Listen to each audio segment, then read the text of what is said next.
গল্প বিপ্রদাস, শরৎচন্দ্র চট্টোপাধ্যায়। বলরামপুর গ্রামের রথতলায় চাষাভূষাদের একটা বৈঠক হইয়া গেল। নিকটবর্তী রেলওয়ে লাইনের কুলির গ্যাং রবিবারের ছুটির ফাঁকে যোগদান করিয়া সবার মর্যাদা বৃদ্ধি করিল এবং কলিকাতা হইতে জনা কয়েক নামকরা বক্তা আসিয়া আধুনিককালের অসাম্য ও অমৈত্রীর বিরুদ্ধে তীব্র প্রতিবাদ করিয়া জ্বালাময়ী বক্তৃতা দান করিলেন।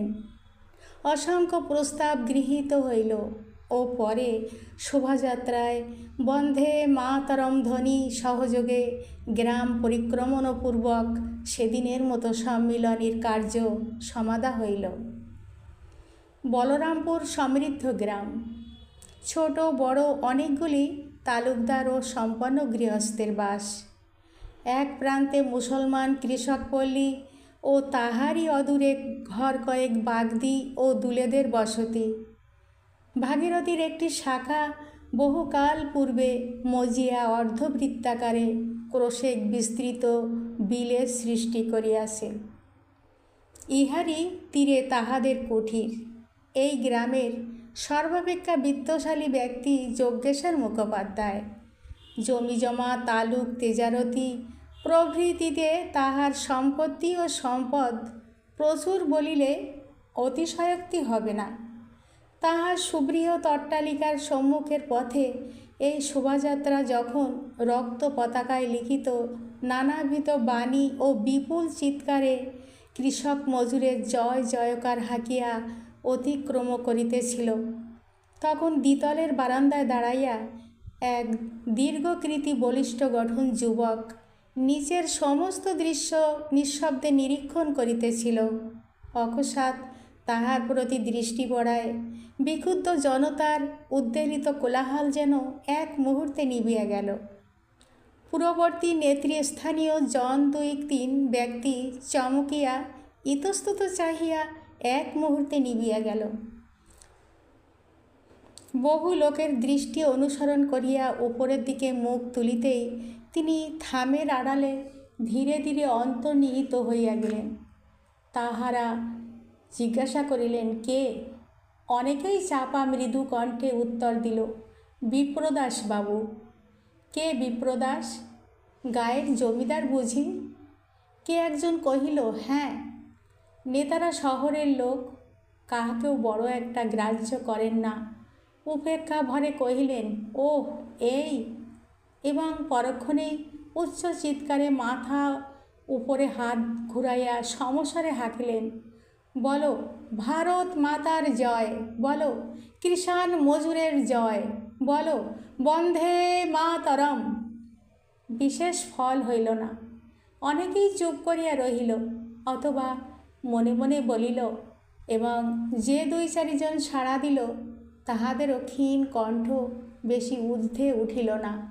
বিপ্রদাসের বারান্দা ডিঙাইয়া তাহার কানে পৌঁছিল কিনা বুঝা গেল না।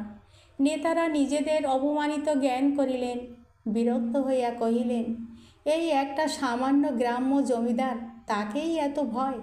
ওরাই তো আমাদের পরম শত্রু, আমাদের গায়ের রক্ত শুষে খাচ্ছে।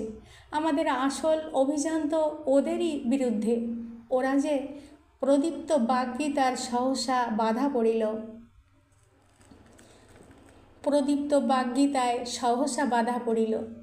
বহু শানিত স্বর তখনও তাহাদের তৃণে সঞ্চিত ছিল, কিন্তু প্রয়োগ করার বিঘ্ন ঘটিল। কে একজন ভিড়ের মধ্যে হইতে আসতে বলিল, ওর দাদা? কার? একটি 25-26 বছরের যুবক নিশান লইয়া সকলের অগ্রে চলিতেছিল। সে ফিরিয়া দাঁড়াইয়া কহিল, উনি আমারই বড় ভাই। অথচ এই ছেলেটিরই আগ্রহ, উদ্যম ও অর্থব্যয়ে আজিকার অনুষ্ঠান সফল হইতে পারিয়াছিল। ও আপনার লোক? আপনিও বুঝি এখানকার জমিদার? ছেলেটি সলজ্জ নতমুখে চুপ করিয়া রহিল। 2. বিপ্রদাস নিজের বসিবার ঘরে ছোট ভাইকে ডাকাইয়া আনিয়া বলিলেন, কালকের আয়োজনটা মন্দ হয়নি, অনেকটা চমক লাগবার মতো। দ্বিজদাস চুপ করিয়া দাঁড়াইয়া রহিল। বিপ্রদাস প্রশ্ন করিলেন, শোভাযাত্রাটা কি বিশেষ করে আমারই উদ্দেশ্যে আমার নাকের ডগা দিয়ে নিয়ে যাওয়া হলো, ভয় পাবো বলে? দ্বিজদাস শান্ত স্বরে জবাব দিল, শুধু আপনার জন্যেই নয়, শোভাযাত্রা যে পথ দিয়েই নিয়ে যাওয়া হোক, ভয় যাদের পাওয়ার তারা তো পাবেই দাদা। বিপ্রদাস মুচকিয়া হাসিলেন। সে একেবারে অবজ্ঞা ভরা বলিলেন, তোমার দাদা ঠিক সে জাতের মানুষ নন। এ খবর তোমার শোভাযাত্রীরা অনেকেই জানত, নইলে তাদের জয়ধ্বনি শোনাবার জন্যে আমাকে বারান্দায় উঠে গিয়ে কান পেতে দাঁড়াতে হতো না, ঘরে বসেই শোনা যেত। তোমাদের রকমারি নিশান আর বড় বড় বক্তৃতাকে ভয় আমি করি নে, বেশ বুঝি ঝকঝকে বাঁধানো দাঁত দিয়ে মানুষকে শুধু খিঁচোনোই যায়, তাতে কামড়ানোর কাজ চলে না। যে কারণে কাল বহু লোকেরই কণ্ঠরোধ হইয়াছিল, তাহা গোপন ছিল না, এবং ইহারই ইঙ্গিতে দ্বিজদাস মনে মনে গভীর লজ্জা বোধ করিল। সে স্বভাবত শান্ত প্রকৃতির মানুষ এবং দাদাকে অত্যন্ত মান্য করিত বলিয়া হয়তো আর কোনো প্রসঙ্গে চুপ করিয়াই থাকিত, কিন্তু যা লইয়া তিনি খোঁচা দিয়া সে কথা কঠিন। তথাপি মৃদুকণ্ঠেই বলিল, দাদা, বাঁধানো দাঁত দিয়ে যেটুকু হয় তার বেশি যে হয় না এ কথা আমরা জানি, শুধু আপনারাই জানেন না যে সংসারে সত্যিকার দাঁতওয়ালা লোকও আছে, কামড়াবার দিন এলে তাদের অভাব হয় না। জবাবটা অপ্রত্যাশিত। বিপ্রদাস আশ্চর্য হইয়া তাহার মুখের দিকে চাহিয়া বলিলেন, বটে।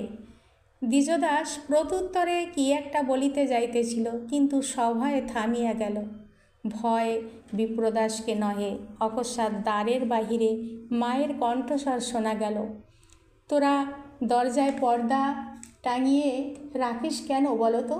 ছোঁয়াছুঁয়ি না করে যে ঘরে ঢুকবো তার জো নেই, ঘর সংসার বিলিতি ফ্যাশনে ভরে গেল। দ্বিজদাস ব্যস্ত হইয়া পর্দাটা টানিয়া দিল এবং বিপ্রদাস চৌকি ছাড়িয়া উঠিয়া দাঁড়াইলেন। একজন প্রৌঢ়া বিধবা মহিলা ভিতরে প্রবেশ করিলেন।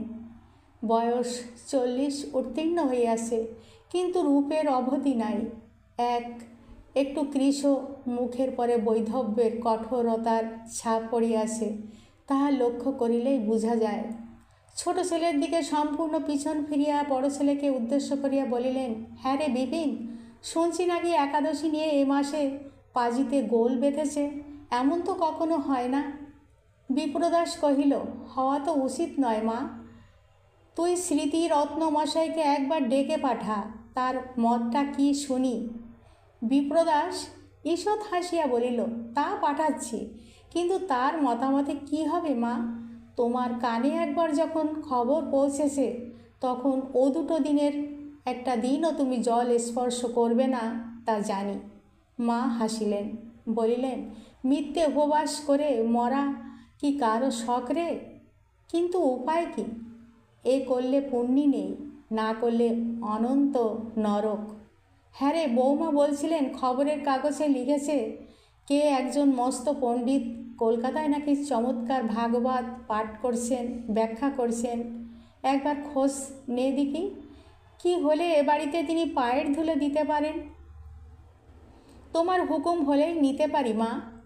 কেন আমার হুকুমেই বা দরকার কি? তোদের শুনতে কি ইচ্ছে যায় না? সেই যে কবে কত কথা হয়ে গেল। বিপ্রদাস সহাস্যে বাধা দিয়া কহিল, সে তো এখনও 3 মাসও হয়নি মা। মা আশ্চর্য হইয়া বলিলেন, মোটে 3 মাস? কিন্তু 3 মাস কি কম সময়?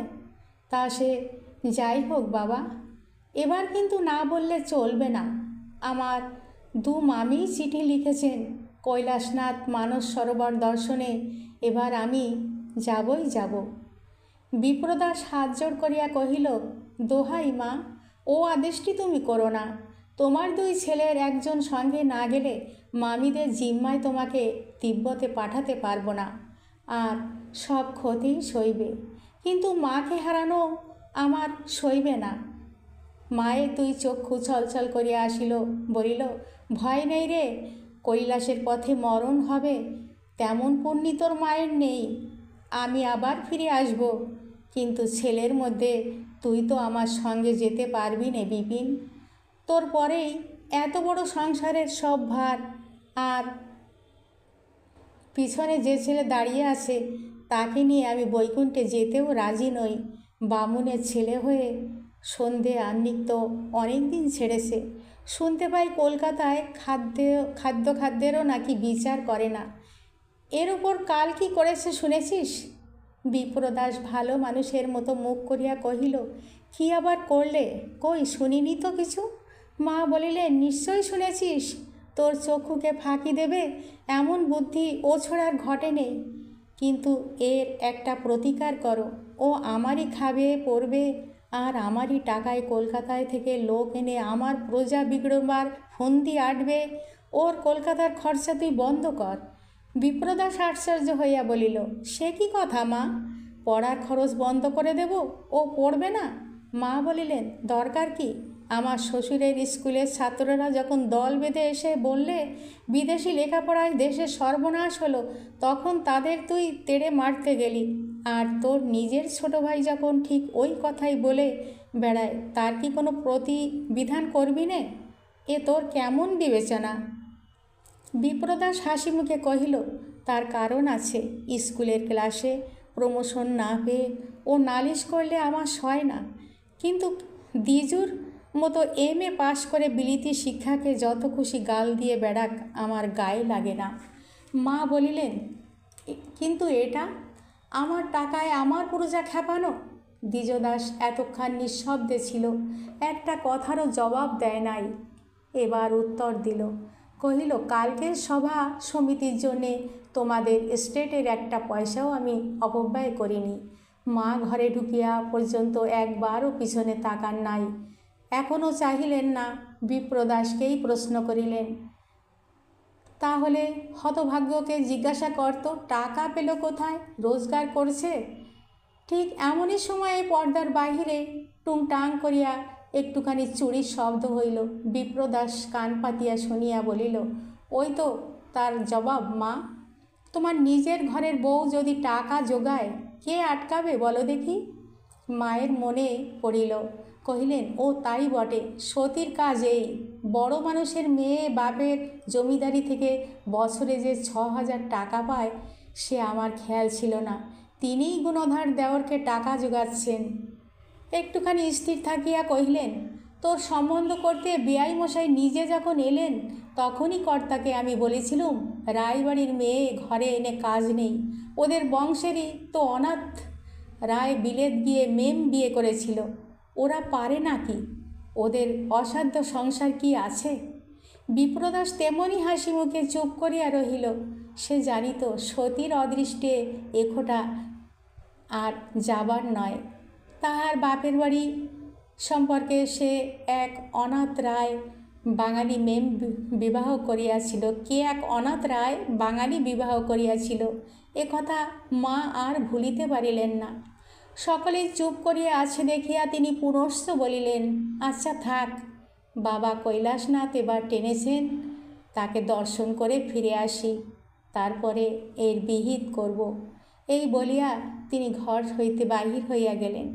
বিপ্রদাস কহিলেন, কিরে দ্বিজু, মাকে নিয়ে পারবি যেতে? উনি ঝোঁক যখন ধরেছেন, তখন থামানো যাবে বলে ভরসা হয় না। দ্বিজদাস তৎক্ষণাৎ অস্বীকার করিয়া কহিল, আপনি তো জানেন ঠাকুর দেবতায় আমার বিশ্বাস নেই। তাছাড়া আমার সঙ্গে উনি বৈকুণ্ঠে যেতেই নারাজ। এ তো তার নিজের মুখ থেকেই শুনলেন। বিপ্রদাস বিরক্ত হইয়া কহিলেন, হ্যাঁ রে পণ্ডিত, শুনলাম। তুই যেতে পারবি কি না তাই বল, আমার এখন মরবার ফুরসত নেই। এই বলিয়া দ্বিজদাস অন্য প্রশ্নের পূর্বেই ঘর ছাড়িয়া চলিয়া গেল।